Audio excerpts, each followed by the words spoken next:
Shabbat Shalom. Shabbat Shalom. Muy bien, hermanos, Javerín, Saliquín, copartícipes hechos justos por Dios, practicantes de su justicia, de su Torah, de su voluntad. Muy bien. Hoy vamos a continuar estudiando Romanos, capítulo 8, hasta donde habíamos quedado, ¿verdad? Que era el versículo 30, ¿cierto? Vamos a retomar desde el 31, ¿cierto?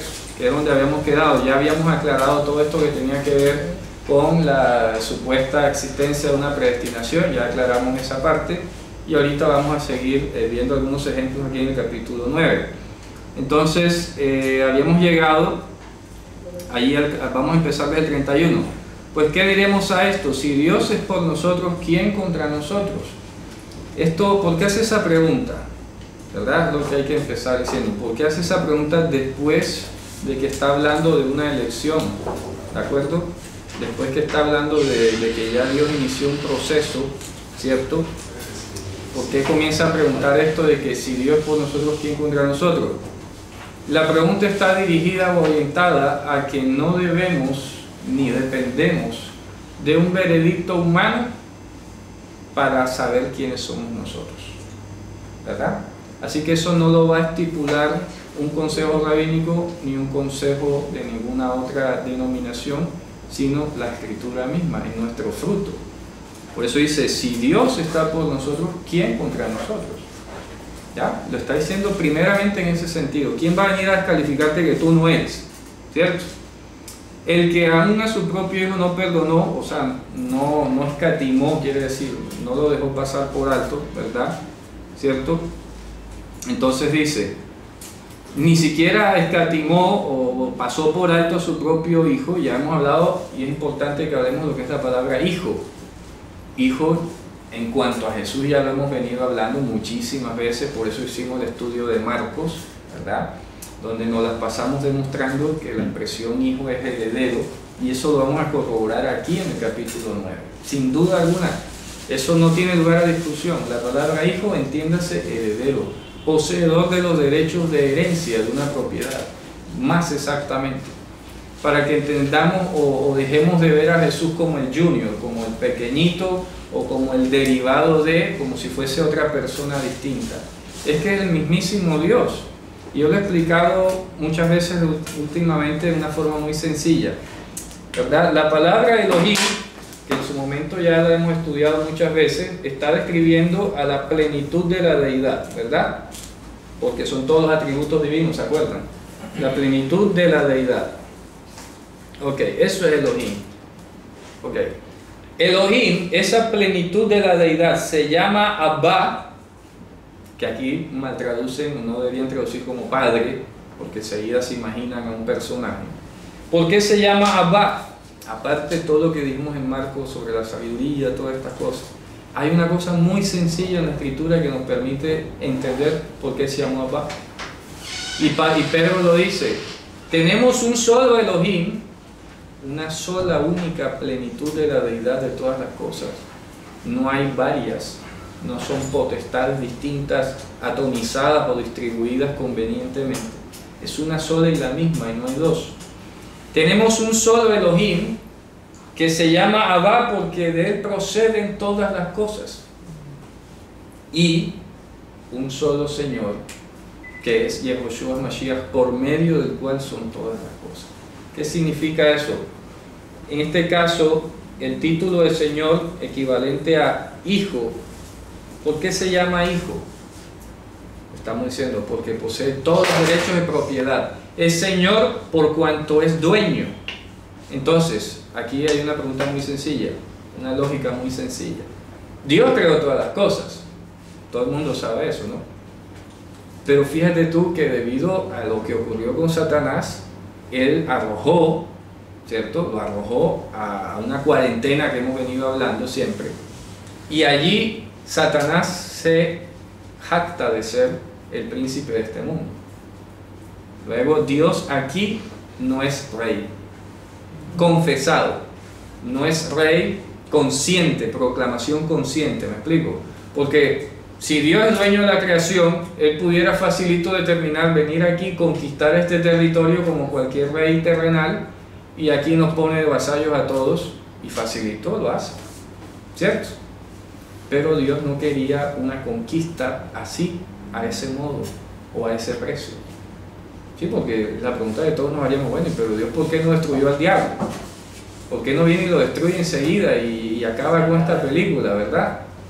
Pero es porque Dios no quiere una incursión militar en la que Él sea Señor desde una perspectiva no reconocida. ¿Cómo así reconocida? Ah, sí, Él es el que manda aquí, pero para mí no es nadie, etcétera, etcétera. Como le puede pasar a muchos pueblos hoy del mundo, que les toca vivir en un lugar, pero ellos no se sienten de allí. ¿Explico? ¿No? Yo vivo aquí porque sí, pero yo soy kurdo, yo no soy iraquí, yo soy kurdo. ¿Ya? Mi raza, mi sangre es kurda, mi pueblo, mi idioma es kurdo. Vivo en Irak, pero yo no reconozco ese régimen y apenas tenga la oportunidad me le sublevo. Y eso es lo que está pasando allá. ISIS, con este embolate de ISIS y las guerras en Siria, los kurdos son una etnia que nunca ha tenido un país propio. Viven dispersos entre Turquía, Irak y Siria. Y ellos están luchando por su estado. Toda la vida han vivido ahí. En estos momentos, Estados Unidos, para combatir a ISIS, ha usado a los kurdos. Y los armó. Claro. Literalmente Claro. los ha armado. Claro, Para que en apoyo a la fuerza de Turquía combatan a ISIS. Y pero así, cuando se derrote ISIS va a haber problemas que va a surgir porque los kurdos van a quedar armados con apoyo de Estados claro, Unidos. y eso fue lo que pasó con Afganistán. Y esa es la mayor fuerza de la población sin tierra, los kurdos, históricamente. Y entonces Estados Unidos apoyó a Afganistán contra Rusia y salió entonces Al Qaeda con Bin Laden. Ahora Estados Unidos apoya a los kurdos contra ISIS y vamos a ver qué va a salir después. Claro que los kurdos, creo yo, son pacíficos, ¿no? Son un pueblo aparte, no son radicales islámicos ni nada. Ok, eso es para dar un ejemplo de cómo se puede ser alguien señor o dueño de algo sin ser reconocido. ¿Me explico? Así que Dios no quería venir a hacer una incursión militar que facilito. Miren el ejemplo. Sale Pedro con su espadita y con su daga a defender a Jesús, ¿verdad? Y sale y ¿qué le dice Jesús? Pedro, por favor, mi reino no es de este mundo. Si fuese por defender un reino o a mí como rey, como figura, ¿tú crees que yo te voy a pedir ayuda a ti? Yo pediría 10 legiones de ángeles. Ya. ¿Cuánto es eso? 10 legiones. Una legión son 5.000 efectivos. Así que serían 50.000, ¿verdad? Algo así, el cálculo, ¿cierto? 50.000 ángeles. ¿Ya? 10 legiones, 50.000 ángeles. Donde 2 solitos acabaron con 4 ciudades. Sodoma y Gomorra, Arma y Tzbodim. ¿Qué podrán hacer 50.000? ¿Verdad? Y tú me vas a defender con una espada. El que espada mata, espada muere. ¿Cierto? Entonces, digo, yo no vine a defender aquí un reinado teocrático impuesto, una conquista militar. Yo vine aquí fue a conquistar corazones. Pedro no había comprendido. No había comprendido eso, no había comprendido. Todavía no se había cambiado el cassette, ¿verdad? Pensaba que lo puede defender. Después vas a entender, ¿verdad? Entonces, ¿por qué se llama Señor o Hijo? Lo dicho, porque hijo significa poseedor de los derechos de herencia, ¿verdad? O de una propiedad. Poseedor de derechos sobre una propiedad. ¿Cierto? Entonces, ese mismo Elohim, Abba, del cual proceden todas las cosas, lo que hizo fue despojarse de su gloria, adoptar forma de siervo y venir aquí a conquistar, a pagar con precio. Vino a comprar a su propia creación. ¿Me explico? Es como cuando a ti te secuestran y Dios lo quiere un familiar y tú dirías, bueno, pues es que me lo tienen que devolver porque es mi familiar, pero tú pagas para volver a tener la libertad que no deberías estar comprando. Pero sin embargo, ¿por qué lo haces? Porque aprecias a la persona, ¿no? Si no, no pagarás nada. Ah, no, menos mal que se lo llevaron. ¿Cierto? Ah, qué bueno que se llevaron. ¿Verdad? Avisen y le ponemos otro que tenemos aquí que nos queremos que deshacerte. ¿Verdad? Pero esa no fue la idea de Dios. Dios apreciaba y amaba tanto a su creación que dijo, bueno, ¿cuál es el precio? Y Satanás, quizás, no, estoy aquí haciendo una especie de diálogo allí ficticio. Satanás probablemente le dijo, yo quiero tu muerte. Ya, listo. Pero Satanás no sabía que Dios no podía morir. No era consciente de eso. ¿Ya? Él pensó, se quiso jactar de su victoria, ¿no? Ahí te triunfé en el madero, te maté. Eso fue lo peor que pudo haber hecho. Porque al mismo tiempo Satanás está demostrando que en efecto sí quería destronar a Dios y quería ponerse. ¿Ya? El asunto que estamos entonces concretando es que Dios compra esta creación que Él había hecho. ¿Está clara la idea? ¿Es difícil de entender? ¿Sí o no? No es difícil, ¿verdad? Yo hice una casa, alguien me la invadió, es problemático, no quiere salir y yo le digo, ¿cuánto vale para que salgas? Tanto, coge, pero dame mi casa. Así, sencillo, no hay que pensarlo mucho. ¿Ya? Vino Dios y pagó el precio, pues dice, con precio fuiste comprado. Amén. Y hablamos eso hace poco en la parashá, ¿verdad? El pidión y todo eso. Con precio fuimos comprados, no con cosas corruptibles como oro y plata, sino con el sacrificio nada más y nada menos, ¿ya? Del propio cuerpo de la deidad. Entonces por eso no son dos, que padre e hijo, no es que no son dos, es el mismo Dios que se ofreció en sacrificio. Y al obtener los derechos sobre esto es proclamado dueño y señor de la creación. Así que Dios es creador y es dueño y señor. ¿Está clara la idea? Son dos roles y dos puntos de vista diferentes sobre una misma figura. Dios creador es Abba. Dios en su rol de redentor y señor es hijo. Pero el problema es el castellano, ¿verdad? Que no logra engranar o hilvanar esa idea con el concepto que tenemos de hijo en castellano, ¿verdad? Pero ahorita vamos a ver una demostración de eso. Ok, entonces Dios no escatimó a su hijo, es decir, a sí mismo enviado como su sacrificio, ¿no? ¿Qué dice? Escatimó su cuerpo. Exacto. Sí, su cuerpo. A sí mismo su cuerpo, mismo, ¿verdad? Porque es a sí mismo en últimas. Entonces dice, en el 32, ¿verdad? ¿Cómo no dará también con él todas las cosas? ¿Quién acusará a los escogidos? Y aquí empieza a hablar de escogidos. ¿Quién acusará a los escogidos de Dios? Ahí no figura la palabra, es que no existe en hebreo ni siquiera la palabra predestinar. La escritura, toda la escritura siempre ha hablado de escoger. Los escogidos. Dios te escogió en tus padres, te escogió a ti, yo te escogí. Siempre habla de escogencia. ¿Ya? Dios es quien escoge, ¿verdad? Y dice, ¿quién acusará a los escogidos de Dios? Aquí entre comillas el que los acusa, sabemos el acusador sería Satanás, ¿verdad? Y dice, Dios es el que justifica. ¿Te das cuenta? Es decir, que si Satanás hubiese de buscar alguna cuestión rebuscada para acusarnos a nosotros como indignos del mundo venidero, Dios mismo se encargó de que quedásemos absolutamente habilitados para heredar el mundo venidero.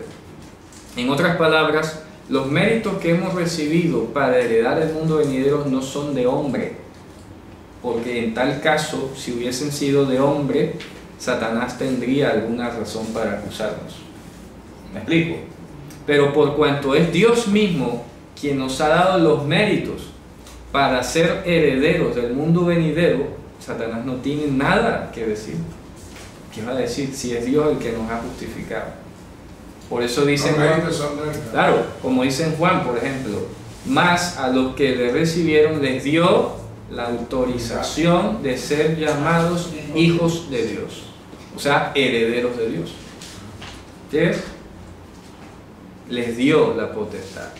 A nosotros, a quienes ha sido dada esa potestad, Satanás no tiene nada que sacarnos, nada, no tiene nada que sacarnos, como para decirnos, no, tú no puedes heredar el mundo venidero, tú eres como yo, ¿ya? Nada, no puede decir nada de eso. Además, no solo porque se trate de una proclamación verbal que Dios haya dicho, tú te declaro justo, sino porque se ha visto la regeneración en nosotros. Y por eso dice, el que empezó la obra, él la va a terminar. Y tiene que ir creciendo, ¿no? Entonces dice, ¿quién es el que condenará? ¿Verdad? Será Dios en realidad. Y va a condenar a Satanás. Cristo es el que murió, mas aún el que resucitó, quien está sentado a la diestra de Dios, ¿verdad? De la deidad, el que también intercede por nosotros. Ya habíamos hablado de eso en la clase anterior. Y recordando que la diestra de la deidad o la diestra de Elohim es el cielo, ¿se acuerdan? Ya eso lo habíamos hablado en Marcos también. Y por el otro lado, habíamos hablado sobre precisamente esa intercesión que está en la unísono con lo que habíamos hablado antes sobre el Espíritu Santo, ¿de acuerdo? Es el sacrificio de Él, y a través de su sacrificio es que somos vistos por Dios. Por eso hay esa intercesión. Y habíamos tocado el tema además de que en este momento justamente Él está como sumo sacerdote. Por eso dice la sangre rociada que habla mejor que la de Abel. Pero cuando ya la mediación o su rol de sumo sacerdote termine, ¿cierto? Entonces va a venir por lo suyo. Ahora mismo lo está mediando, por eso está sentado en la diestra, como lo dice en la carta a los Hebreos. Mira lo que dice la carta a los Hebreos, si quieren vayan a leerlo, capítulo 1, versos 3 al 4. Después de haber purificado con su sacrificio nuestros pecados, se sentó a la diestra de la majestad. Allá dice diestra de la majestad, no dice diestra. 1 del 3 al 4. Dice, y Dios, habiendo hablado muchas veces y de muchas maneras en otro tiempo a los padres por los profetas, en estos postreros días nos ha hablado por su Hijo, a quien constituyó heredero de todo, por quien asimismo hizo el universo, el cual, siendo el resplandor de su gloria y la imagen misma de su sustancia. Un momentico, entonces, ¿qué es el Hijo? Es la misma imagen de la sustancia de Dios. ¿Ya lo ves? Es el cuerpo suyo, sencillo, en quien habita corporalmente toda la plenitud de la deidad. Sigue. Y quien sustenta todas las cosas con la palabra de su poder, habiendo hecho la expiación de nuestros pecados. Reconciliación. Ajá. Se sentó a la diestra de la majestad en las alturas. Correcto. Está sentado en su trono como sumo sacerdote. Pero todavía no es rey aquí. ¿Ya? Por eso se habla de la coronación de Mashiach, y las profecías del profeta Zacarías capítulo 14 dice que cuando él ponga su pie en el monte de los olivos, ¿se acuerdan de ese relato? En aquel día Adonai será uno y su nombre uno. ¿Sí ves? Es en aquel día, en aquel día. Luego el profeta Isaías por allá en el 61 o algo, no me acuerdo, dice: en aquel día cada uno señalará con su dedo a Hashem y dirá: este es nuestro Dios, el que esperamos, vino y nos salvó. Fíjate tú, eso es impresionante. Entonces eso no ha pasado todavía, va a ocurrir, está dispuesto para que ocurra. Entonces Él está ahora mismo mediando como sacerdote. Habíamos leído en la clase anterior esa cita de Hebreos precisamente, donde dice que Él conoció nuestras debilidades y es poderoso para sostener a los que son tentados o provocados. ¿Está claro eso? Bien. Entonces dice, ¿quién nos apartará? Entonces mira lo que dice el 35. ¿Quién nos apartará del amor de Mashiach? ¿Ya? Del amor de Mashiach. Acuérdense que la palabra amor en hebreo es entrega. Ahavá en hebreo, cuando decimos ahavá, es básicamente la idea de entregar. El amor de Mashiach, entiéndase, la entrega de Mashiach. ¿Ya? Sencillo. Para que veamos que no es un mero sentimiento como pasa en Occidente, ¿no?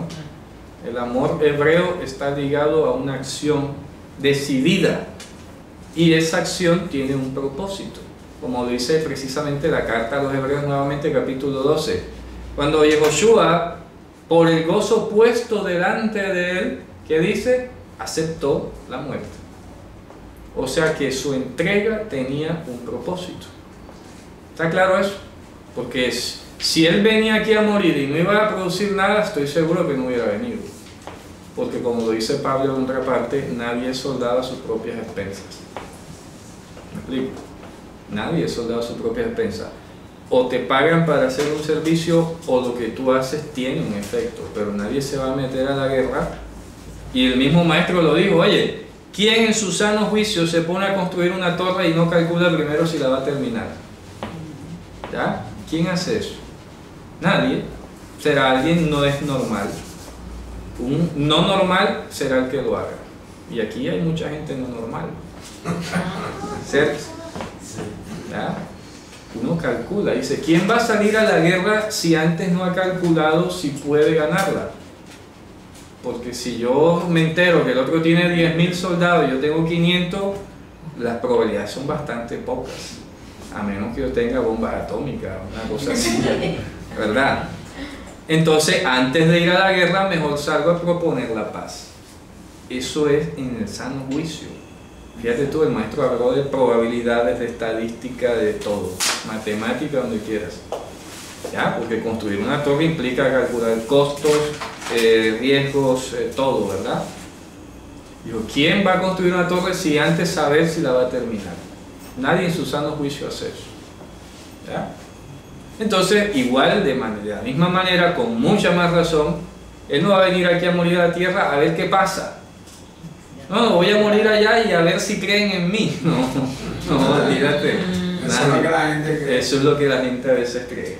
Como que vino aquí a morir de gratis y a esperar a ver qué pasaba, si el ser humano creía en él o no. Por eso se habla de no de escogidos, sino de la uniciencia. Algo así. O sea, que él sabía que en base a la elección humana, era que aquí lo iban a recibir. Que aquí lo iban a recibir. O sea, que quiere decir que él vio que lo iban a recibir, claro. Por eso digo, voy. No, así no es el orden, ¿te das cuenta? No, él sabía, como lo dice el testimonio en Juan, que esta es la condenación de este mundo, que la luz vino a este mundo y los hombres amaron más las tinieblas que la luz. ¿Quién lo íbamos a elegir? ¿Cuándo íbamos a elegirlo a él? Y lo he dicho muchas veces, Jesús si ese era el presupuesto, el Señor hubiera quebrado ahí. Hubiera muerto en balde. En vano. Ya, de más murió Cristo. Y eso es lo que le criticó Pablo inclusive a los judaizantes. Decía, oye, si tú tienes que hacer ahora otra vez sacrificio o otra vez circuncidarte, dizque para ser salvo, entonces Jesús murió de más. ¿A qué vino? Y fíjense ustedes que de manera análoga ese principio es semejante al que subyace a la elección humana. Porque yo he escuchado y lo he leído. Hay quienes dicen, Dios hace el 90 y tú haces el 10. Sí, o Dios hace el 99 y tú haces el 1. Eso equivale a decir Jesús vino a morir y tú te tienes que circuncidar. O Jesús vino a morir y tú tienes que usar la falda por los tobillos, ¿ya? Para ser salvo. O tú Jesús vino a morir, pero tú te tienes que bautizar y hablar en lenguas, porque si no lo haces no eres salvo. ¿Me explico? Cosas así por el estilo. Entonces es el mismo modelo, la misma arquitectura, solo que disfrazado o vestido de distintos argumentos, pero es la misma línea. Lo que la Escritura dice no da lugar al mérito humano, sino que Él vino a morir aquí. ¿Y qué lo dice el profeta Isaías? Como la lluvia que va sobre la tierra y produce fruto, ¿verdad? Y germina y estimula el crecimiento y todo, así será mi palabra que yo envíe, no volverá a mí vacía, sino que irá y hará todo lo que yo le haya ordenado. Eso es impresionante, ¿ya? Fíjate tú. Entonces así fue, Él vino aquí a morir, pero vino a morir, háganse la idea, es como una gota de agua que vino no solo a mojar la tierra, que la vino a fertilizar, porque dice que el desierto iba a florecer. Tú estabas muerto aquí. Así que esa gota de agua figurativamente trajo todo, trajo los fertilizantes, la humedad, todo para que aquí creciera a disposición, claro, todo para la vida, claro. Porque dice la vida fue manifestada, ¿cierto? En primera Juan. Teniendo en cuenta, disculpa, eso que están diciendo de que él pagó todo el precio, ¿por qué aún así hay personas que no? Por eso estamos hablando de la escogencia. Hay escogencia, hay elección de Dios, ¿ya? Por eso dice a los escogidos de Dios. Entonces alguien me salió, y tiene lógica la pregunta que alguien decía, ¿verdad? Pero entonces ¿por qué van a ser culpables? ¿Acaso? Y no es que esto no se trata ya de culpa o no. Dios sabe que aquí van a ser gente que Él no va a escoger. Eso lo sabe, ¿cierto? Porque si no, no hablara de elección. Elección implica una priorización. que es lo que hemos estado hablando. Entonces, cuando Dios dice esta parte de la masa venga para acá que va a ser vasos de gloria, que es lo que viene a hablar el capítulo 9, al resto de la masa la dejó allí como es. Dios sabe precisamente que esa masa no hace parte de sus vasos de gloria. Entonces la gente a veces se confronta y se pone así, pero ¿por qué los va a castigar si Él no los ha escogido? Tiene lógica la pregunta, ¿cierto? Pero resulta que aquí no se trata de castigar, aquí se trata es de nos dejar viviendo. ¿Me explico?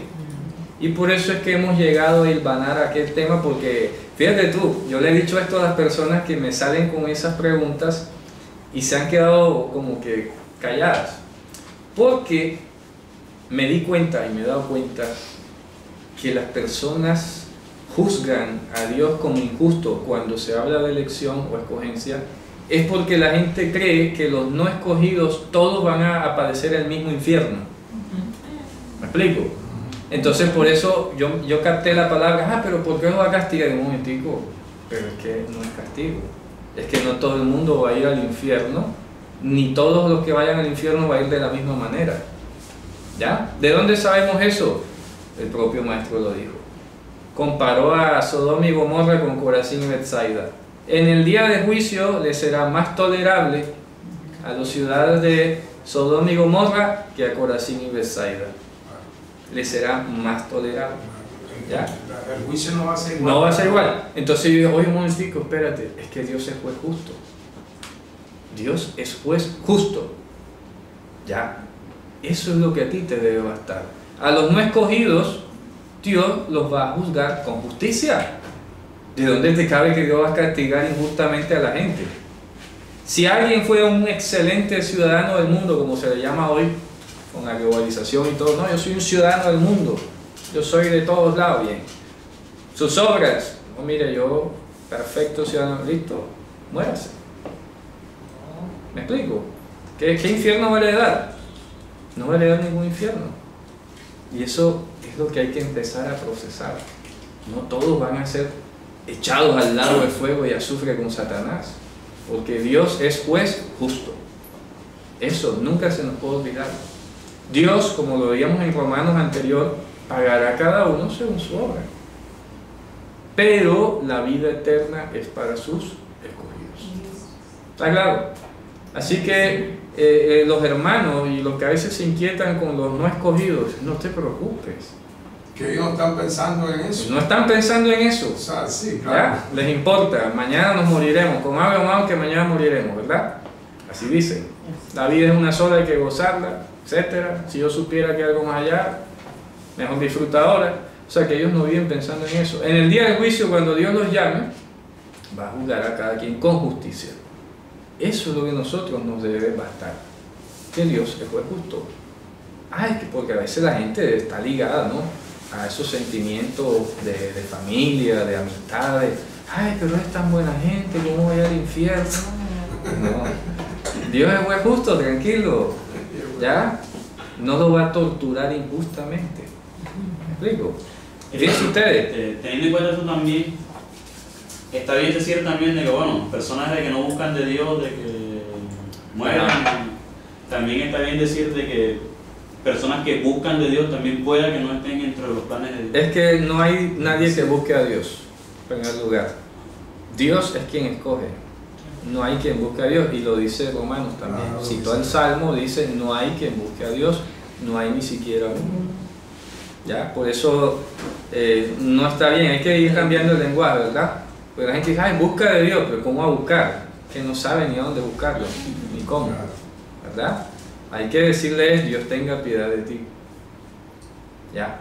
Que Dios te adopte, que Dios te tenga por hijo. Yo he ido cambiando el lenguaje, poco a poco, porque claro, uno se amaña en la facilidad, pero uno tiene que ser como consecuente con lo que va aprendiendo de la Escritura.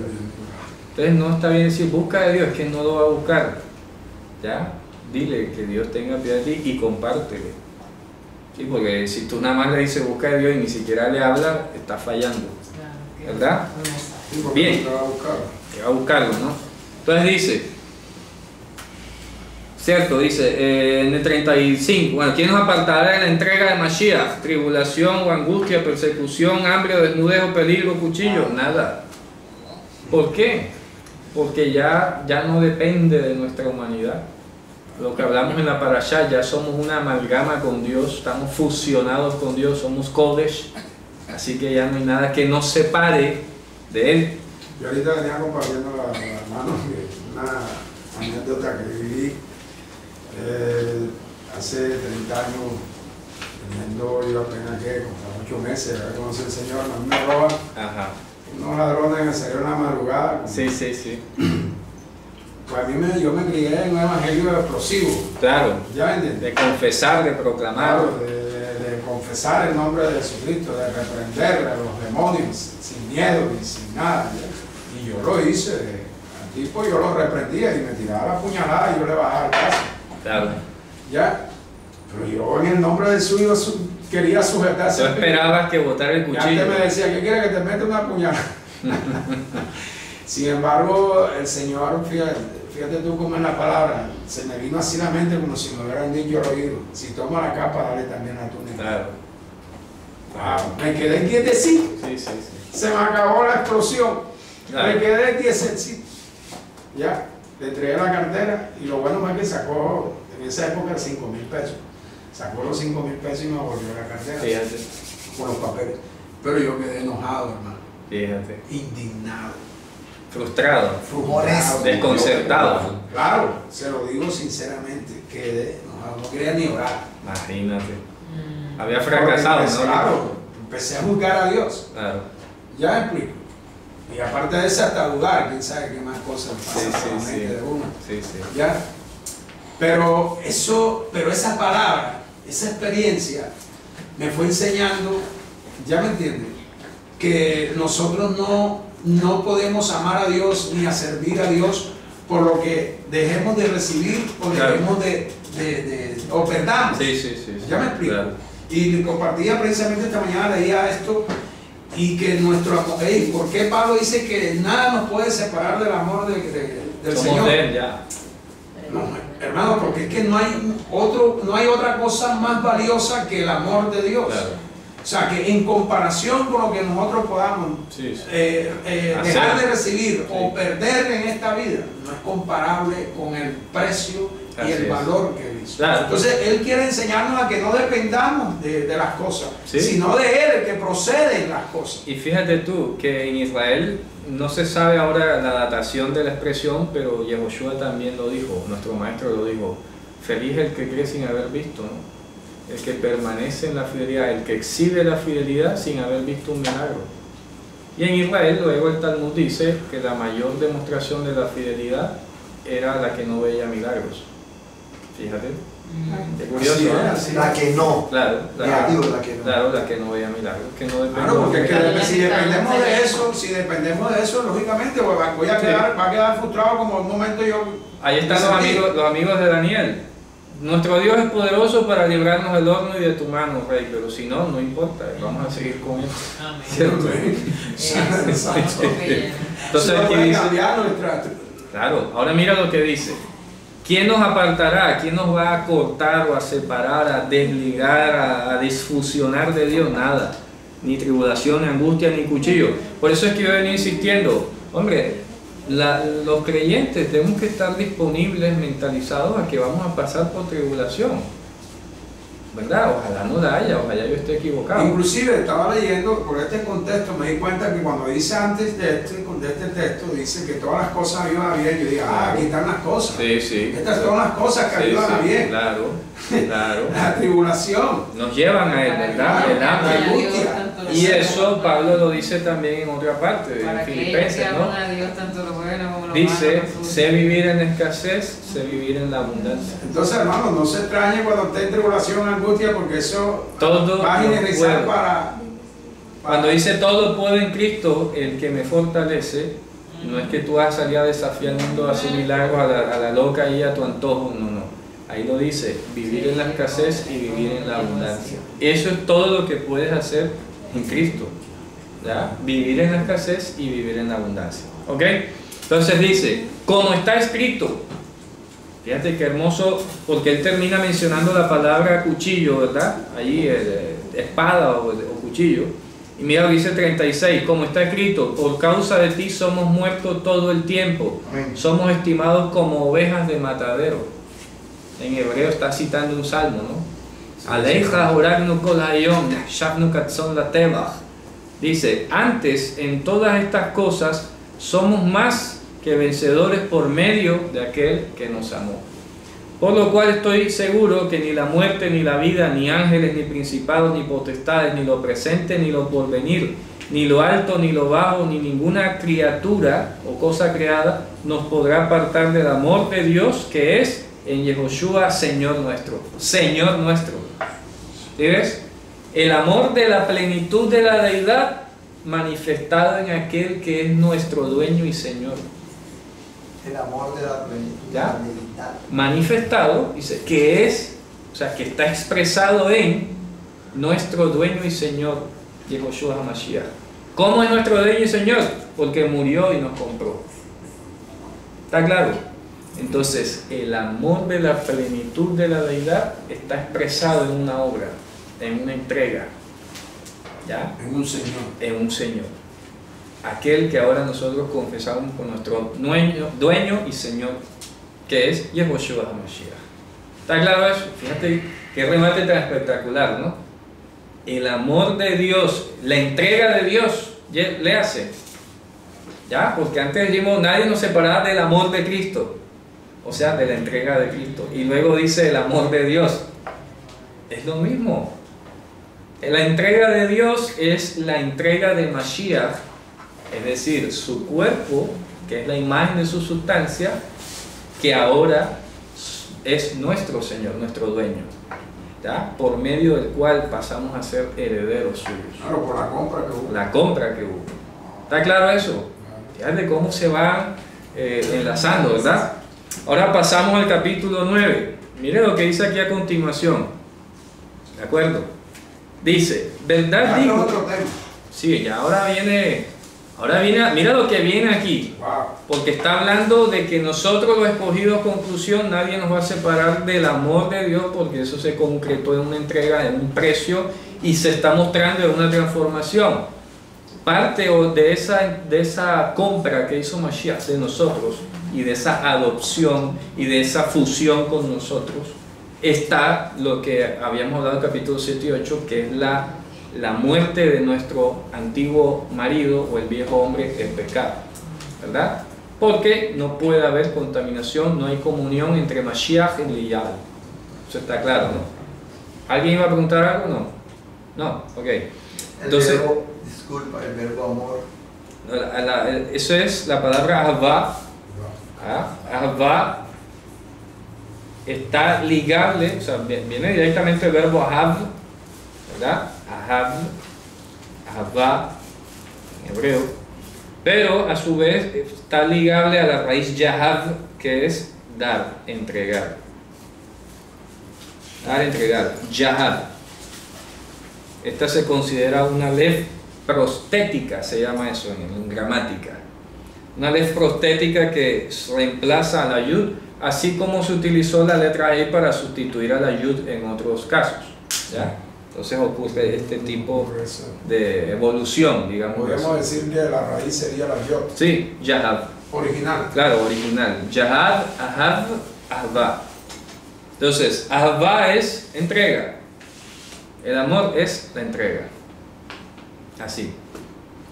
Está resumido en esa palabra. Entregar. Tanto amó Dios al mundo que ¿qué? Que entregó. Que ha dado a su hijo unigénito. Es una entrega. Ki ahava rabba ahav Elohim et haolam she yahav. Un juego de palabras en hebreo. ¿Sí me explico? ¿Ya? Ki ahava rabba ahav Elohim et haolam she yahav et beno hayahid. Está usando juego de palabras. El castellano no se va a captar eso, ¿ya? Pero en hebreo sí se capta. Eso es lo hermoso de leer el mensaje del Evangelio en lengua hebrea, ¿no? Entonces mira lo que dice. Verdad digo en Mashiach, no miento, dándome testimonio a mi conciencia en el Ruach HaKodesh, que tengo gran tristeza y continuo dolor en mi corazón. porque deseara yo mismo ser apartado de Mashiach por mis hermanos, los que son mis parientes según la carne. Fíjate tú, Pablo está diciendo lo que tú decías ahora, bueno, pero ¿y los que no? Pablo decía, yo quisiera poder hacer algo por ellos, humanamente hablando, ¿no? Ser excluido. Ser excluido yo, imagínate tú, dice Pablo. Sáquenme a mí, metan a 10 de mi familia, siquiera. Nada, no se puede. No se puede. ¿Sí ves? La escogencia y la elección es individual. ¿Ya ves? Pablo dice, yo quisiera, si yo le pudiera proponer a Dios eso, dijera, Señor, sálvame a mí y salva a 2 de mi familia, que se lo merecen, entre comillas más, pero es que aquí no hay mérito humano. ¿Está dispuesto Pablo a eso? Claro. Sí, porque uno humanamente dice, no, es que merece vivir más que yo. Uno lo dice, ¿verdad? Humanamente. Sí, claro. Pero a Dios nada, es que ni para que caiga ningún mérito humano, ¿no? Que yo escoja el que yo quiera. Aquí no es el que tú crees que se lo merece más. Sí, sí, porque es lógico. De pronto de que la petición que le estás haciendo en base a como decías tú ahora, claro, sean mejores que él. Claro. Pablo lo dijo muchas veces, hombre, yo no soy ni digno de ser llamado apóstol porque yo fui perseguidor de los hermanos, maté, entregué hermanos. Y fíjate tú, él sabía que la elección era algo inmerecido. La más grande muestra de lo inmerecida que es la elección es el propio Pablo. Porque pasó de matar creyentes y todo a ser él muerto junto con los creyentes. ¿Iba a decir algo? Sí, hermano. Nosotros, la palabra habla que tendremos recuerdos en el futuro, cuando tengamos la vida eterna de lo que pasó. Puede ser. Yo creo que eso no está tan dicho así, pero sí creo que pues la literatura judía circundante lo deja ver, porque sin duda alguna tenemos que dar testimonio. Porque es que si hubiese un borrón y cuenta nueva, entonces sería como nada, como si nunca hubiera pasado nada. En el caso de nuestra familia, por ejemplo, uno siempre tiene ese anhelo. Pero es que acuérdense que la Escritura dice que Dios enjugará las lágrimas de todo rostro. ¿Ya? O sea que Él nos va a consolar. Toda tristeza. Toda tristeza. Todo eso va a quedar en el testimonio. A ver, hermano. Dígame. Sencillo. Como dice el mismo libro de Eclesiastés, ya lo entiendo. Después que el difunto muere, no hay memoria. Su memoria es puesta en el olvido. Nosotros no seguimos sintiendo el dolor de los muertos. Claro. ¿Será que después de 10 años igual no? Igual no. Claro. Uno a veces se acuerda, le da nostalgia al otro, pero ya hasta ahí. Hasta ahí. Entonces, ahora usted se imagina la eternidad, Dios quitando cualquier... Claro, la debilidad humana. La debilidad humana, hombre. Claro. Así que tranquila. Todo eso va a estar mejorado. Mira lo que dice. Desearía, ¿verdad? Dice que son israelitas, de los cuales es la adopción, la gloria, el pacto, la Torá, el culto y las promesas, de los cuales son los patriarcas y de los cuales es Mashiach según la carne, o sea, a ojo humano. ¿Ya? Entonces ahí hay una disputa porque esa afirmación que viene para nosotros es contundente, pero hay algunos que la cuestionan. ¿Cuál es? Donde dice el Cristo, el cual es Dios sobre todas las cosas, bendito sí. por los siglos. Sí. Entonces aquí en el capítulo 9, versículo, ese es el 4, ¿verdad? Perdón, el 5. En el 5, en realidad aquí el aparato crítico del texto griego no dice que eso sea una añadidura. ¿Me explico? No dice que eso es una añadidura. O sea, eso se lo habrán inventado. ¿Me explico? Porque aquí no dice que eso sea una añadidura, ¿verdad? Dice, de los cuales es el Mashiach según la carne, ¿verdad? Si quitáramos el cual, diría de todas maneras, sobre todos Dios bendito es que y eterno. Tratan de quitar el cual, claro, para que quede como otro sujeto distinto. Pero queda incoherente la frase. Queda incoherente. De quienes son los padres de los cuales vino Mashiach según la carne. Punto. Diría allí. A eso es lo que hacen. Punto. Claro. Entonces, Dios sobre Dios todas, sobre las todas cosas. las cosas. Bendito por los siglos. Dios es sobre todas las cosas. No. Queda Queda incoherente. traducción que lo coloca como en exclamación. No. Aquí el texto griego trae el cual. Y solamente le voy a decir el manuscrito número 5 acá. Imagínate tú, ni siquiera es un manuscrito griego el que sustente que eso sea una añadidura, no, es una conjetura de un teólogo. Se llama Schlichting, ¿ya? Es el que cuestiona que ahí vaya eso, ¿cómo te parece? Pero no hay, repito, estoy usando el texto griego de Nestle Aland, la edición número 26. Y aquí en el aparato crítico no dice que ningún manuscrito cuestione que esa palabra vaya allí. O sea que es una afirmación categórica. Dios, Mashiach, es Dios sobre todas las cosas. ¿Qué más quieres? Y eso ya lo hemos venido hablando antes nosotros, ¿verdad? Ok, clarísimo, ¿no? Contundente. Así para responderle ese argumento, que sobre todo creo que son los testigos de Jehová que usan eso, ¿verdad? Resulta que ningún manuscrito griego sustenta que eso sea una añadidura. Que quede claro, ¿no? Categórico. Aquí estoy diciendo información verídica. No estoy inventando nada y lo pueden verificar. Luego dice, no es que la palabra de Dios haya fallado. Ojo, fíjate. No es que la palabra de Dios haya fallado. Porque, mira la explicación. No todos los que son de Israel son israelitas. ¿Ya? Y aquí voy a aprovechar para decir algo muy importante, y por eso a mí me gusta mucho interactuar con los estudiantes y escuchar las formas de pensar y los argumentos de las personas. Fíjate que alguien, no me acuerdo, hace poco sacó un argumento que parece sencillo, pero explica por qué todavía muchas personas tienen dificultades de identificarse con el Antiguo Testamento. Y es una cosa muy sencilla. Ya me acordé quién fue, pero no voy a decir. Mira, se fijó esta persona y tiene lógica. Me dijo, no, es que a mí me dijo, es que la Escritura dice que eso es para los israelitas. Así es. Una separación de tribus. Vas a ver. Y fíjate lo que es el Espíritu Santo guiándolo a uno para responderle a la gente. Yo me sentí tan contento de responderle. Yo me quedé pensando, no, es que me dijo, mira que esa persona me dijo a mí que él no tenía que hacer eso en el Antiguo Testamento porque él no es israelita. Y eso fue a los israelitas. Cuando él dijo, esa persona dijo así, pero un momentico, espérate, es que ahí no dice israelita. ¿Qué dice? Hijos de Israel. Hijos de Israel. Eso es diferente. Porque hijo significa ¿qué? Heredero. ¿Ya? ¿Y quién es Israel? Mashiach. Los herederos de Mashiach. Así que aquí la Escritura nunca habló en términos étnicos o reducidos a la etnia israelita. Ni tienes que portar sangre israelita, ni hebrea, ni de Medio Oriente. ¿Ya? O sea, la promesa es dada a los hijos de Israel, no a los israelitas.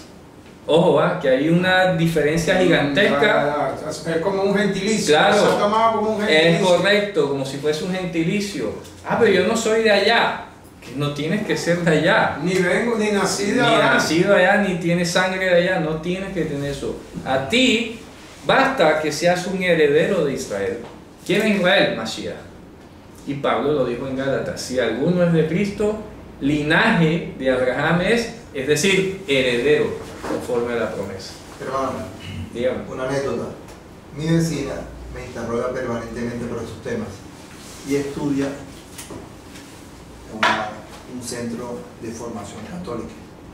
Ahora sí estoy entendiendo parte de la antigüedad, lo que fue para los israelitas, lo que fue para los judíos. Hombre, vea, eso no es así. Claro. Listo.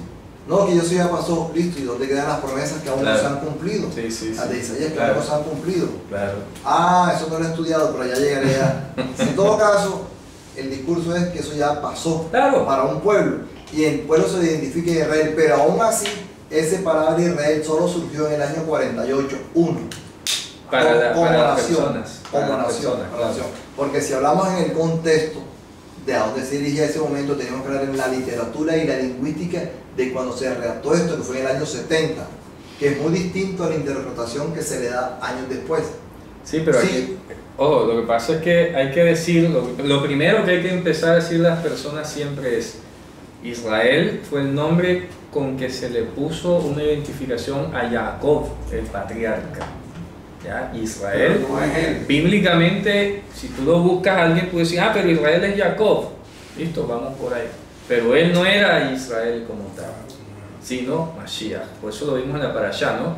No es tu nombre, Jacob, el que andamos buscando a Israel, ¿verdad? Y Dios luego le pone por nombre Israel, y sin embargo, luego en la Biblia Jacob se le siguió llamando Jacob. O sea, no fue un cambio de nombre como sucedió con otros casos. ¿Me explico? Entonces, hay que explicarle luego a las personas que de esta persona de Jacob, valga redundancia, surgieron 12 tribus, más tarde se formó una nación y más tarde esa nación se le llamó Israel. Así que una cosa es el nombre puesto al país y otra cosa es que está hablando de la gente. Esa es la virtud que usted dice, hermano, que la toman como referencia al país. Claro, al país. Y si los ubicas, el país surgió solo en 1948, claro, y no la visión histórica, claro, para darle continuidad. Como solamente lo ubicas en ese momento, sí, sí, claro, con una interpretación moderna, no se sienten de allá. No se sienten de allá porque Israel, eso es para los israelitas, sí, sí, pero no están diciendo, ahí no dice eso. Claro. Lo que la enseña el catolicismo y esta congregación es que obviamente como eso fue para un grupo de etnia, por allá lejos, y nosotros somos por allá, nosotros sí tenemos la virtud de tener a Mashiach, como nosotros somos otro paquete, harina de otro costal. Ellos se quedaron sin absorber el paquete de la como el protestantismo, nosotros somos la iglesia. Sí, igual. Entonces el discurso es, y siempre me preguntan, casi 2 veces por semana me preguntan el mismo tema, y vuelvo y se lo explico, y parece que es más. Pero mira, esto va a servirte seguramente. Un momentico, ahí no dice israelita. ¿Ya? En la Biblia, en el Antiguo Testamento, no aparece israelita. Sale hijos de Israel, que es otra cosa totalmente diferente. Ruth la Moabita, hija de Israel. Caleb, el ceneseo, hijo de Israel. ¿Cierto? Rahab la extramera de Jericó, hija de Israel. ¿Ya? Porque son herederos de aquel llamado Israel. ¿Está claro eso? Claro. Fíjate tú, una cosa lingüística sencilla. Lo que siempre hemos dicho, hermano, claro, la parte lingüística es todo el tiempo lo hemos conversado acá, claro, y he hecho énfasis en la parte lingüística, pero más aún si a Jacob se le cambia el nombre por Israel, también se pierden en el contexto, también se pierden. Y por ahí es donde le digo, pero entiende que por favor no es Jacob, es Israel. Claro.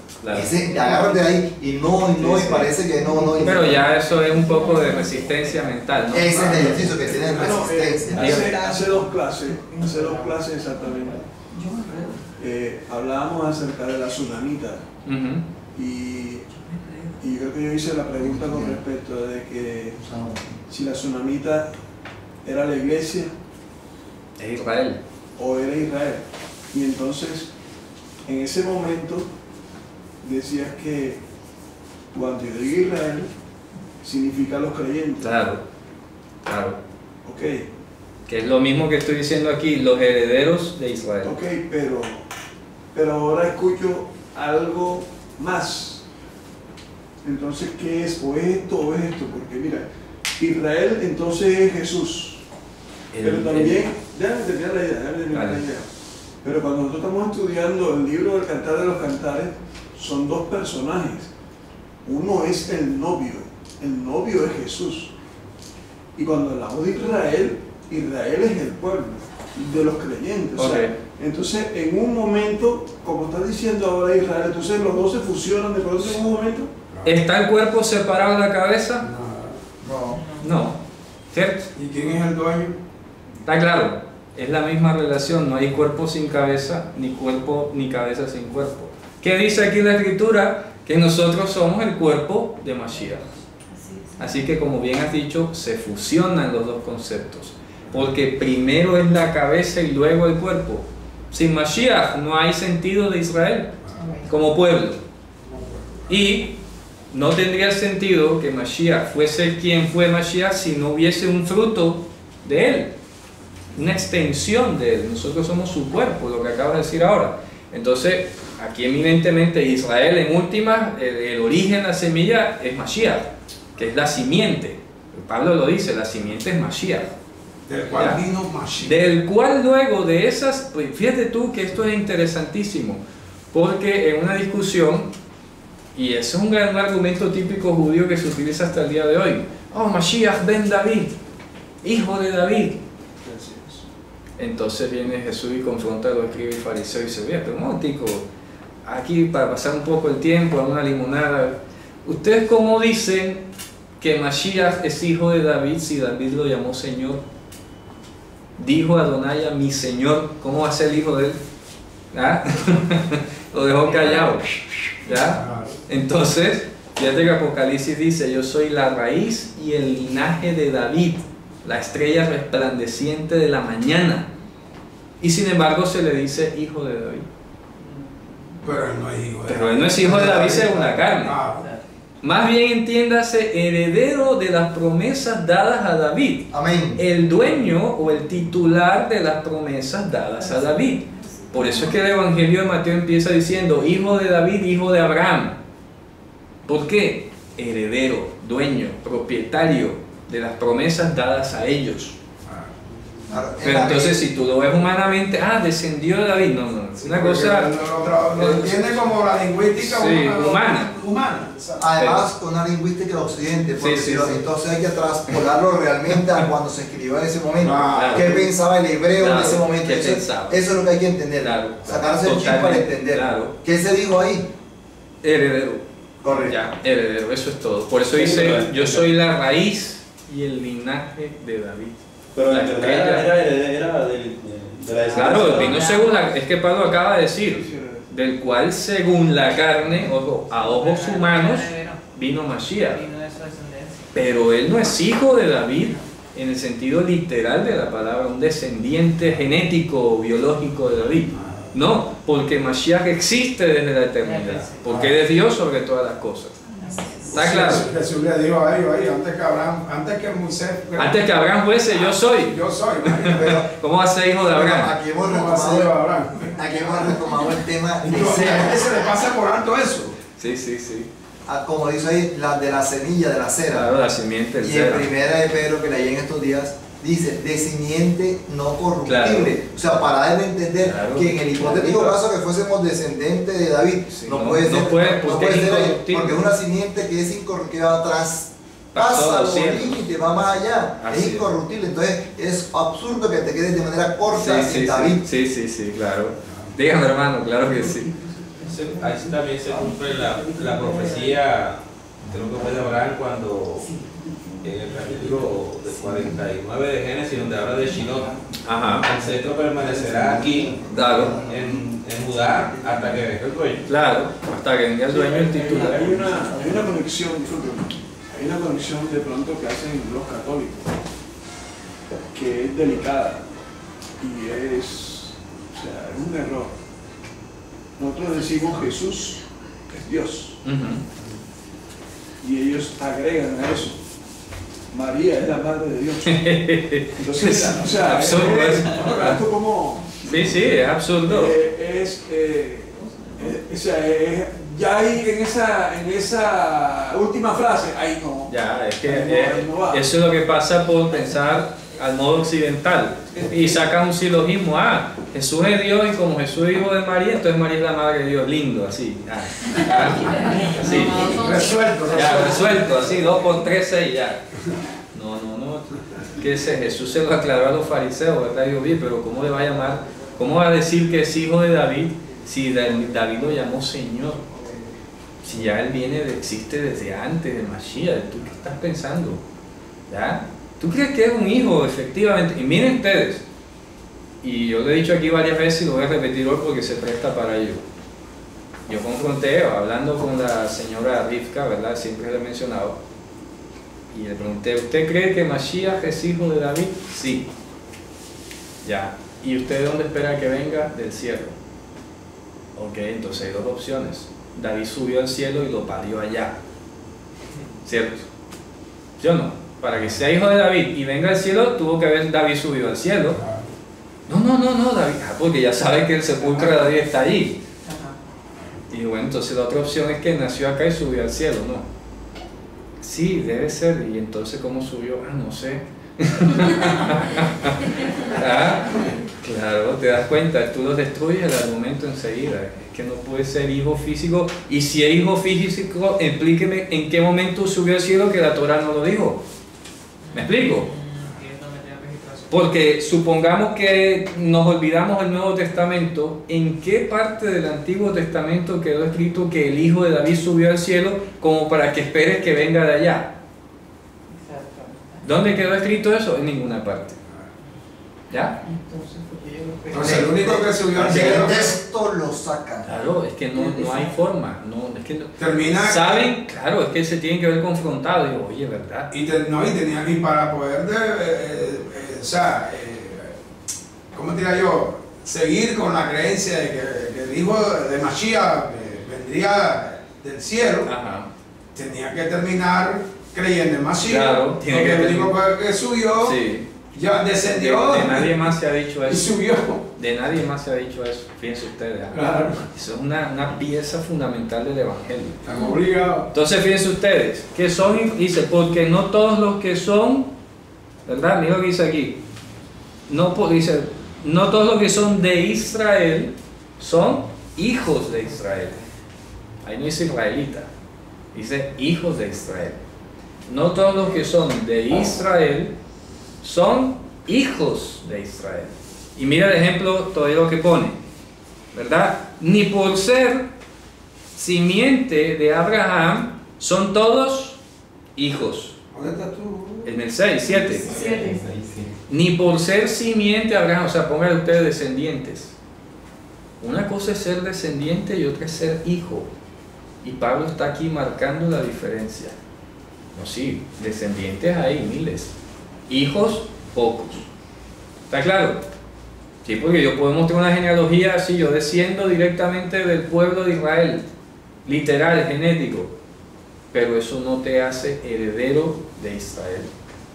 ¿Está claro? Fíjate, Pablo aquí está marcando un meridiano impresionante entre ser descendiente físico, que es lo que la gente piensa israelita, y el ser hijo o heredero. ¿Ya? Mira lo que dice. Vamos a leer el 7. Ni por ser cimiento de descendencia de Abraham son todos hijos, sino, ¿qué dice la Escritura? Para ver lo que dice. En hebreo dice así: Beishak yikare lecha Zara. ¿Verdad? Dice Beishak yikare lecha Zara. Eso se pronuncia así, vamos a escribirlo: Beishak yikare lecha Zara. Es con A porque está en pausa, debería decir Zera, pero como termina en pausa se alarga la E a una A, Zara. Beishak yikare lecha Zara significa en Yitzhak, y ahora vamos a entender el en Yitzhak será llamada para ti la simiente. ¿Ya? En Yitzhak. ¿Qué significa en Yitzhak? En el modelo de Yitzhak. Dentro de lo que compete a la figura de Yitzhak, dentro de lo que implica Yitzhak. ¿Qué implicó Yitzhak? ¿Cómo nació Yitzhak? De un milagro. Porque Abraham y Sara no podían tener hijos. Por voluntad de Dios. Fue por voluntad de Dios y no por voluntad de carne y sangre. ¿Está claro? Y eso es lo que dice Juan: los que son engendrados no por voluntad de Dios, no por voluntad de carne y sangre, sino por voluntad de Dios. ¿No lo dice Juan? Estos son los hijos. Esos son los hijos de Dios. Estos son los israelitas. Estos son los israelitas. Sí, queremos seguir. Claro.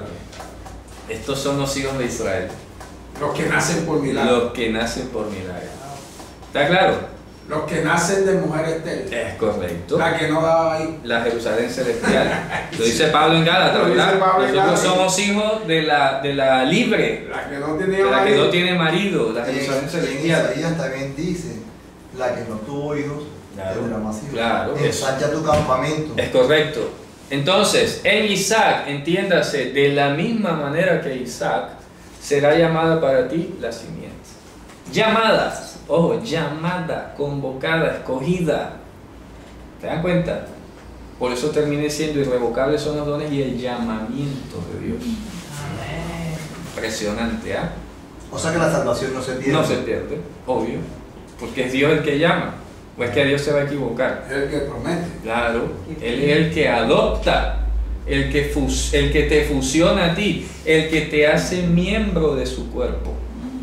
Luego Dios se va a cercenar el mismo. A cercenar el mismo. ¿Ya? No, pues si no, no te junta. ¿Está claro, no? Claro, Impresionante. De la misma manera que Isaac será llamada para ti la simiente, o sea que no es por voluntad de carne y sangre, no es por ser descendiente genético, biológico, es por la calidad y la imputación que te dio Él de que fueras heredero. Así que olvídate que tienes que ser israelita de sangre o tener antepasados en el Medio Oriente, ya, pues no tienen nada que ver con eso. Ni ese argumento, pues así es que yo no soy israelita y a mí no me toca eso. No es que te toca, si tú eres heredero de Israel, esta es la herencia de Israel. Que dice Deuteronomio, Torah tzivá lanu Moshe morashá letilat Jacob, significa Torah nos ordenó Moshe una herencia para la congregación de Jacob. O sea, Yeslanu Torah. Yeslanu Torah, tenemos Torah. Fíjate tú, esta es la herencia de la congregación de Jacob. A mí me gusta mucho ese pasaje, vamos a leerlo. No sé por qué, pero en hebreo suena tan hermoso eso. Me gusta, es uno de mis pasajes favoritos. Deuteronomio capítulo 32. O sea, que hay que ponerse una escafandra para llegar hasta allá. Es una deducción muy lógica lo que estamos viendo, sinceramente. Lo único que basta aquí es comprender que hijo es heredero. Esa es la clave fundamental. O sea, que Dios llamaría a la descendencia de acuerdo al modelo. Por llamamiento, de acuerdo a como llamó a Isaac. De acuerdo a como llamó a Isaac. De la nada. De la nada, exacto. De la nada. De una promesa. Del juramento que él dijo, tendrás un hijo. De ahí salió Isaac. Y Sara se rió. Claro, fíjense ustedes, lo jugaban cosas increíbles, ¿no? Sí, lo jugaron cosas increíbles. Mira lo que dice aquí, 32, creo que es el versículo, en el 7, vamos a ver, en el 33. Ah, sí, en el 33:4. ¿Qué te es? Deuteronomio 33:4 dice, Torah tzivá lanu Moshe, ¿verdad? Torah nos ordenó, nos capacitó Moshe. Morashá Tiglat Jacob es la herencia de la congregación de Jacob. Fíjate tú. El cuerpo de Mashiach es la herencia nuestra. Así que no te cabe decir es que yo no soy israelita. No, tú eres un heredero de acuerdo a la promesa y esta es tu herencia, la Morashá, que es la Torah. Fíjate. Qué hermoso, ¿ah? Perdón, ahí dice, la voy a leer en esta versión. Claro.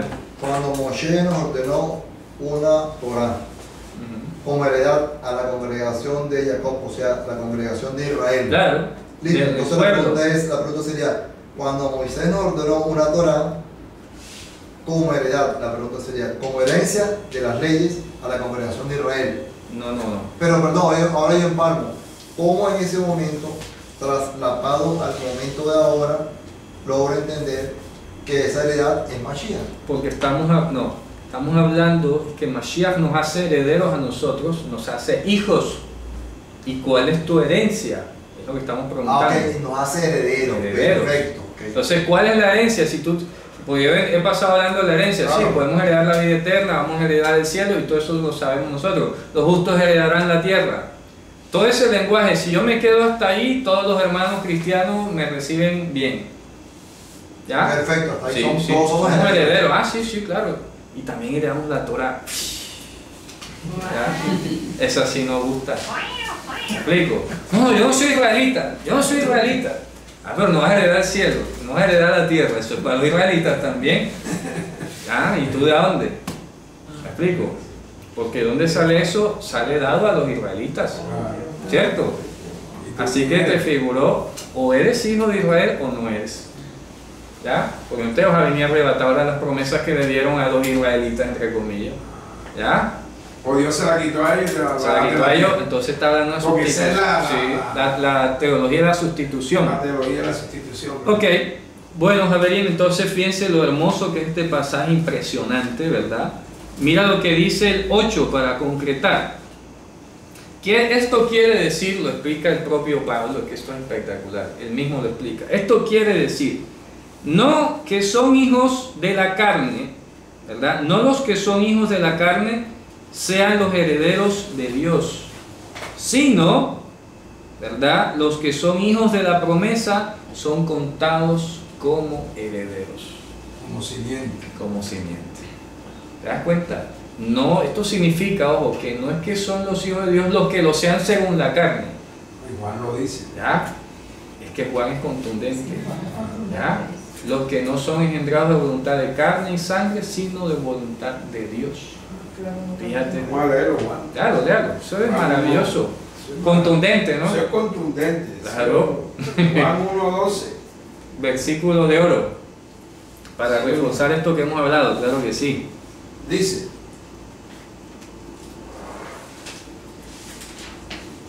Pero mira, lo voy a leer acá.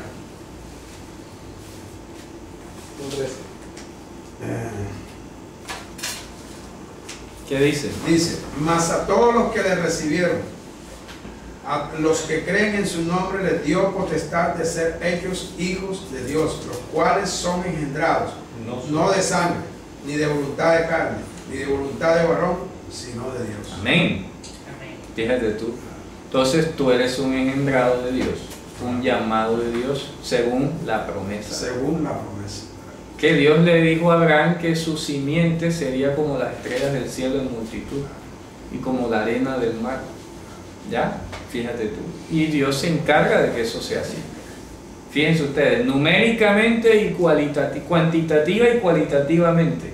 Cuantitativa porque hoy somos muchos los llamados y los escogidos de todo el mundo, y cualitativamente porque somos como las estrellas del cielo que resplandecen en medio de las tinieblas. Se está cumpliendo. Y por eso me alegro cada vez que nace de arriba una nueva persona. Por eso fue que Yehoshua dijo, ¿verdad? Si no naces de arriba. Y por eso lo he dicho también, ni siquiera en hebreo decimos nacer. Y tiene toda la razón. No deberíamos decir yo nací tal día, eso es arrogante. ¿Sabes por qué? Pues tú no decides nacer, a ti te paren. En hebreo decimos yo soy parido, no la de ti. En hebreo dice yo nací, no se dice. No decidiste nacer. Tú no decidiste nacer, tú no estabas ahí jugando póker en el vientre, no, ya me aburrí, voy a salir. No. El cuerpo te expulsa en el tiempo biológico que él tenga, pero el bebé no tiene la capacidad de decir voy a salir. No, es parido. Entonces si alguno no es parido de arriba, no entra en el reino de Dios. ¿Cómo te parece? ¿Está claro? Entonces no es por voluntad de carne y sangre. Es una decisión de Dios. Es una decisión divina que decidió adoptarte en su vientre. Por eso dice con amor entrañable, ¿ya? De vientre. Él se embarazó de ti, en sentido figurado. Te adoptó por hijo con amor entrañable, ¿ya? Contra naturaleza y contra todo pronóstico, porque Él lo prometió. Y Él ha placido escogerte y llamarte y adoptarte y fusionarte a ti a su cuerpo. ¿Está claro eso? Sí. Sin tener en cuenta las condiciones, un ejemplo, una violación, algo así. Nada, Él al que Él salva y al que Él quiera y punto. ¿Ya? Ahí no hay mérito humano, ni hay presupuesto, ni hay condiciones humanas. Dios salva a quien Él quiera. Y yo no me voy a disgustar, ¿ya? ¿Por qué no vamos a disgustar? Pero hay gente que se indigna, ¿no? El ser humano es complicado. Porque hay periodistas inclusive que usan su popularidad para decir, pero fulano era un drogadicto y ahora es pastor. Claro, no va a entender eso. No lo entiende. Claro, pero eso no lo entiende. O sea, y antes de nacer ya esa persona estaba escogida. No, ya eso lo hablamos en nosotros estamos hablando, Dios lo escoge en el momento que vaya a escoger. Punto. Porque todos nacimos. Sí. Si no me refiero a que cuando. O sea, Dios sabe de esa persona desde pequeñito, me refiero. No. Dios hace una elección en el momento justo. No es que ya de antes venga. ¿Ya? Así que todos crecemos y crecemos nacidos para, ojo, como hijos de la ira de Dios. ¿De acuerdo? Que todos nacemos siendo hijos de la ira de Dios. O sea, si nosotros nacemos siendo herederos de algo, es de la ira de Dios. Ojo, eso es importante que lo tengan presente. Efesios lo dice. Y éramos por naturaleza hijos de ira, lo mismo que los demás. Pero a Dios le plació por su infinita gracia quitar su ira de encima de nosotros y hacernos herederos de su salvación y de su Torah. ¿Está claro eso? Entonces por eso no puede haber predestinación o que desde antes de nacer ya venía escogido. No, porque lo primero que tú naces heredando es la ira de Dios.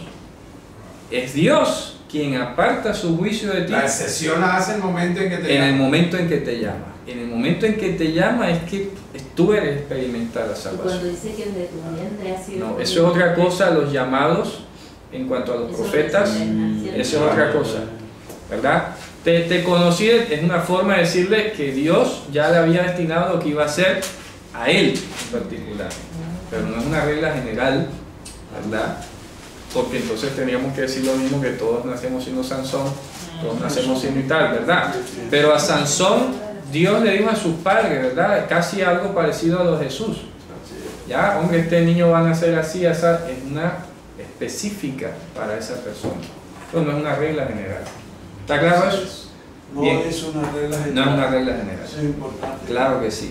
Entonces, por eso hay que hacer el énfasis que la regla general es que nacemos siendo hijos de la ira de Dios y es Dios en quien en su momento hace la excepción, de acuerdo a su propósito, porque fíjense ustedes, y eso hemos hablado varias veces, cada quien es llamado en diferentes edades inclusive, después de haber experimentado unas cosas versus otras, ¿verdad? Hay unos que experimentaron más del mundo, otros menos del mundo, y todo tiene una función, todo tiene una lógica, una organización, un entretejido que nosotros nos perdemos todavía tratando de verlo, ¿verdad? Pero sabemos que es el cuerpo de Mashiach. ¿Está claro? Bueno, Javerín, entonces dejemos aquí por hoy y continuamos la próxima. Shabbat Shalom. Shabbat Shalom.